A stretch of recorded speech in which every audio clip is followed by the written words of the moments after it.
Hello everyone, कैसे हैं आप सभी। आज की इस वीडियो में बात करेंगे ट्रेड होल्ड पावर की। जी हाँ, इसमें हम आपको 3 टिप्स देने वाले हैं जो आपके लिए काफी यूजफुल रहेगी।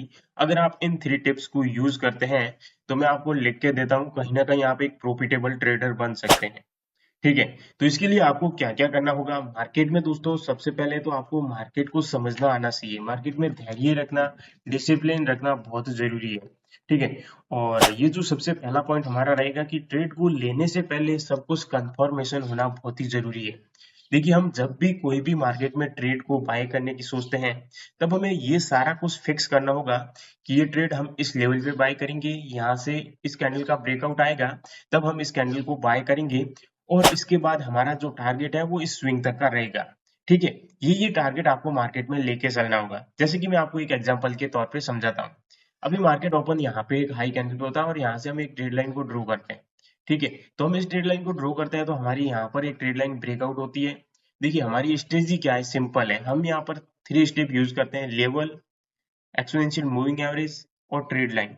हम एक्सपोनेंशियल मूविंग एवरेज है जो कि इंडेक्स में अलग करते हैं और ऑप्शन में अलग करते हैं, जिससे कि हमें एकदम कंफर्मेशन सिग्नल मिलता है और हमारे ट्रेड बहुत ही कम चांसेस रहते हैं कि फेल हो। अभी तक तो हुए नहीं है, लेकिन जो कभी कभार हो भी जाते हैं। ठीक है, तो होते हैं। मार्केट कभी कभार क्या है कि फैक ब्रेकआउट दे देता है, तो वहां पर हो सकता है। और यहाँ पर मैं आपको बता दूं कि अब देखिए, हमें यहाँ पर कंफर्मेशन क्या हुआ कि हमारी ये स्विंग बने। ठीक है, हमें वेट करना पड़ेगा स्विंग का। ठीक है, क्योंकि मार्केट हाई पे ओपन हो गया। हाई पे ओपन होने के बाद हमारे पास एंट्री लेने के लिए कोई भी और है नहीं कंफर्मेशन। यहाँ पे हम एंट्री लेते हैं कि मार्केट का ये टॉप हाई है और ये एक मार्केट का रेजिस्टेंस है। यहाँ पर हम एंट्री लेते हैं, तो किस आधार पर लें? मार्केट इतना नीचे आया था, हमारा एसएल भी तो हिट हो सकता था। जब हम यहाँ पे एंट्री लेते तो वापस यहाँ जाके यहाँ आया, तो ये भी नहीं है कंफर्मेशन। तो कंफर्मेशन के लिए हमने एक ट्रेड लाइन को ड्रॉ किया। ट्रेड लाइन के बाद हमारा एक्सपोनेंशियल मूविंग एवरेज के ऊपर है मार्केट, और लेवल के भी ऊपर है।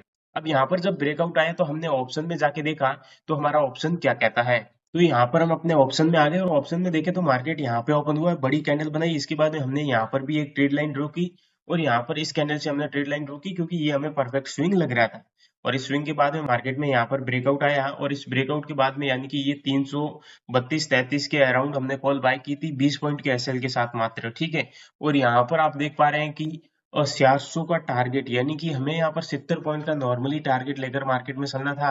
और हमारा एक ही मकसद था कि जब तक मार्केट यहाँ पर हमारे रूल को रूल का उल्लंघन ना करे, तब तक हमें प्रॉफिट बुक नहीं करना है। और हमें यहाँ पर अपना इस तक का टारगेट, यानी कि इस बॉडी तक का टारगेट हम लेकर चले थे, और हमें टारगेट अचीव हुआ। देखिए, मार्केट में वेट तो करना पड़ेगा, ये कंफर्मेशन करना पड़ेगा कि मार्केट कहाँ तक जाएगा। अब दूसरी चीज है कि दूसरा हमारा जो पॉइंट है वो है कि अपना स्टॉप लॉस फिक्स होना चाहिए। जैसे कि इस ट्रेड का ही मेन उदाहरण ले लेते हैं कि इस ट्रेड को हमने बाय किया 333 पे, और यहाँ पर इस ट्रेड का हमने एसएल रखा है यहाँ पर 308 का। ठीक है, 308 और 307 का एसएल रखा है। तो अभी यहाँ पर हमें ये देखना है कि ये एसएल हम किस प्रकार से रखा है, क्योंकि यहाँ पर देखिए ये स्विंग का लो है। ये स्विंग के आधार पर हमने एसएल रखा है कि यहाँ पर ये स्विंग का लो है। अगर इस ये स्विंग ब्रेक हुआ तो मार्केट यहाँ से गिरावट दर्ज करेगा, और हमें अपना एसएल तब तक मॉडिफाई नहीं करना है जब तक हमें कोई नेक्स्ट स्विंग ना मिल जाए। और इस बीच हमें कोई भी ऐसा स्विंग नहीं मिला जहां पर हम अपना एसएल मॉडिफाई कर पाए। अगर हाँ, यहाँ पर अगर एसएल मॉडिफाई करते तो हमें यहाँ पर 360 के अराउंड प्रॉफिट बुक हो जाता जब ये कैंडल गिरी थी। लेकिन ये कोई स्विंग परफेक्ट नहीं था, इसलिए हमने अपना एसएल मॉडिफाई नहीं किया और हमारा एसएल यहीं रखा। और इसके बाद में मार्केट ने हमारा टारगेट अचीव किया, तो हमने अपना प्रॉफिट बुक किया। और हमारा तीसरा पॉइंट ये रहेगा कि मार्केट में टारगेट भी हमें फिक्स लेकर चलना होगा कि हमारा जो अगला नेक्स्ट टारगेट है वो किस आधार पे है। तो हम यहाँ पर टारगेट किस हिसाब से लेकर चलते हैं, हमारा जो नेक्स्ट स्विंग रहता है। जैसे कि हमने ये ट्रेड यहाँ पे बाय किया, तो हमारा जो नेक्स्ट स्विंग यहाँ पर ये है इसकी बॉडी, कि मार्केट में कहीं ना कहीं ये टारगेट तो हमें अचीव होगा ही होगा। तो ये क्या है कि ये एक हमें कंफर्मेशन सिग्नल मिलता है।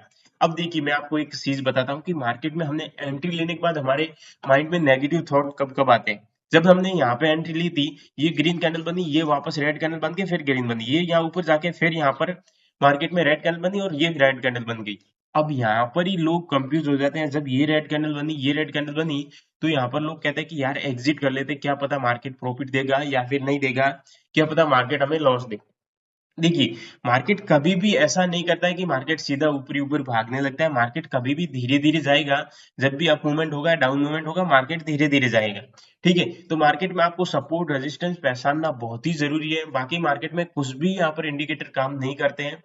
यहाँ पर आपकी परफेक्ट आपकी खुद की कोई भी स्ट्रेटजी होना बहुत ही ज़रूरी है। और साथियों, अगर आप हमारी स्ट्रेटजी यूज़ करना चाहते हैं, तो मात्र ₹1999 में आपको फिक्स ऑप्शन ट्रेडिंग स्ट्रेटजी मिल जाएगी। जिसका link comment box and description में दे रखा है। आप इसे एक बार बाय करके जरूर देखिएगा। और यहाँ पर ये मात्र 49 मिनट के अंदर सारा कुछ इसमें समझा रखा है। यानी कि आप यहाँ पर बहुत कुछ सीख सकते हैं। और ट्रेडिंग को आसान बनाने के लिए आप अपनी स्ट्रेटजी बनाइए और उस स्ट्रेटजी पे वर्क कीजिए, डिसिप्लिन रखिए और टारगेट एंड यहाँ पर एसएल तक वेट करिए। आपको मार्केट में बहुत ही जबरदस्त प्रॉफिट देखने को मिलेंगे। आज की वीडियो कैसी लगी? लाइक एंड शेयर जरूर करिएगा और हमारे साथ जुड़े रहिए।